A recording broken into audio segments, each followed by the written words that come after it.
Hi friends, welcome to bachelor cooking. இன்றைக்கி நம்ம என்ன பார்க்க போகிறோன்னா நிலக்கடலை கடலக்காய் சட்னி தான் என்னென்னு பார்க்க போகிறோம். இப்போ கடலக்காய் சட்னி வந்து நல்லா ஒரு தோல் உரித்து வறுத்து வச்சுக்கோங்க. வறுத்து இந்த தோல் எல்லாம் நீக்கி வச்சுக்கோங்க இந்த மாதிரி ஓரளவுக்கு. நெக்ஸ்ட்டு நமக்கு தேவையான கொஞ்சமாக புளி, காஞ்ச மிளகாய் ஒரு 2-3 எடுத்துக்கோங்க உங்களுக்கு தேவையான அளவு. அப்புறம் ஒரு 4 பல் பூண்டு எடுத்து இது ரெடி பண்ணி வச்சுக்கோங்க. அப்புறம் வந்துட்டு இது அரைக்கிறதுக்கு ஒரு மிக்ஸி. அந்த நிலக்கடலை வந்து இதில் சேர்த்துக்கோங்க.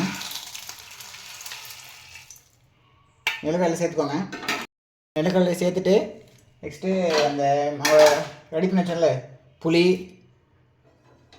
பூண்டு, காஞ்ச மிளகாய் எல்லாத்தையும் சேர்த்துட்டு கொஞ்சமாக இதில் லைட்டாக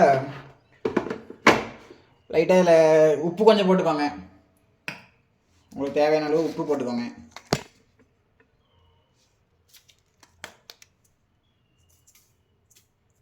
உப்பு போட்டேன். அப்புறம் லைட்டாக தண்ணி ஊற்றிக்கோங்க. தண்ணி ஊற்றி இது நல்லா அரைப்படணும். அந்த அளவுக்கு தண்ணி ஊற்றிக்கோங்க. தண்ணி ஊற்றிட்டேன். அரைச்சி எடுத்துக்கலாம்.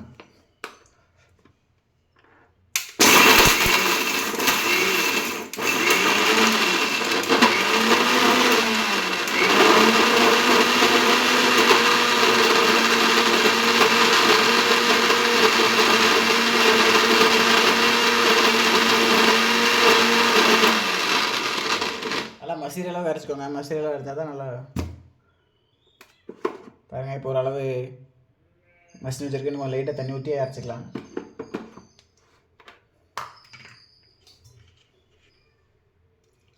இப்போ பாருங்கள், நம்ம நல்லா அரைச்சி எடுத்தாச்சு. நல்லா கன்சிஸ்டன்சி வந்துடுச்சு பாருங்கள். நல்லா இந்த அளவுக்கு அரைச்சி எடுத்துக்கோங்க.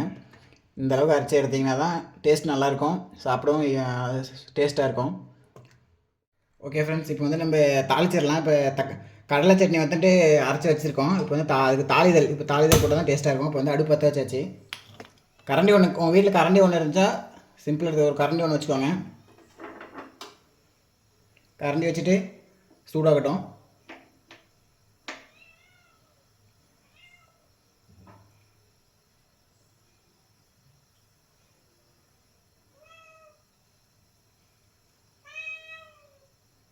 சூடாகிட்டுருக்கு. இப்போ நான் ஜிம்முக்கு போகிறேன்னா லைட்டாக ஒரே ஒரு மூடி மட்டும் எண்ணெய் எடுத்துருக்கேன். உங்களுக்கு தேவையான அளவுக்கு நீங்கள் எண்ணெய் எடுத்துக்கோங்க. எண்ணெய் எடுத்தாச்சு. நெக்ஸ்ட்டு கடுகு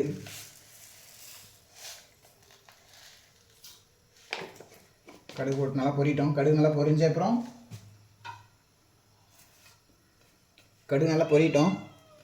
நம்ம கருவேப்பிலை போட்டுக்கலாம். ஓகேங்களா? கருவேப்பிலை போட்டிங்கன்னா இன்னும் அந்த சட்னி இன்னும் நல்லா டேஸ்ட்டாக வரும். நல்லா பொரியுது பாருங்கள். பொரிஞ்சு வந்துட்டு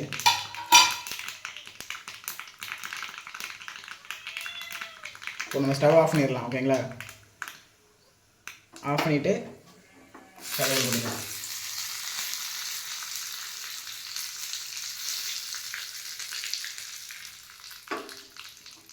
இப்போ நம்ம தாளித்த அந்த கருவேப்பிலையும் கடுகு இதில் போட்டுக்கலாம். அவ்வளோதான், முடிஞ்சிச்சு. இப்போ வந்துட்டு ஈஸியான தக்காளி சட்னி செய்வது எப்படின்னு சொல்லிட்டு உங்களுக்கு பேச்சுலருக்கு ஈஸியாக தெரிஞ்சிருக்கும். பாருங்க, நல்லா ஆவி பறக்க இட்லியோட கடலை சட்னி வச்சு சாப்பிடும்போது அவ்வளோ டேஸ்ட்டாக இருக்கும். நீங்களும் வீட்டில் ட்ரை பண்ணி பாருங்கள். Okay, bye friends. நெக்ஸ்ட் வீடியோவில் பார்க்கலாம். மறக்காமல் லைக் பண்ணுங்கள், ஷேர் பண்ணுங்கள், கமெண்ட் பண்ணுங்கள். உங்கள் ஃபேமிலிக்கு பேச்சுலர் ஃப்ரெண்ட்ஸ் நிறைய பேர் வெளியே ரூம் எடுத்து ஸ்டே பண்ணிகிட்டு இருப்பாங்க. அவங்களுக்கு மறக்காமல் ஷேர் பண்ணுங்கள். Okay, bye friends.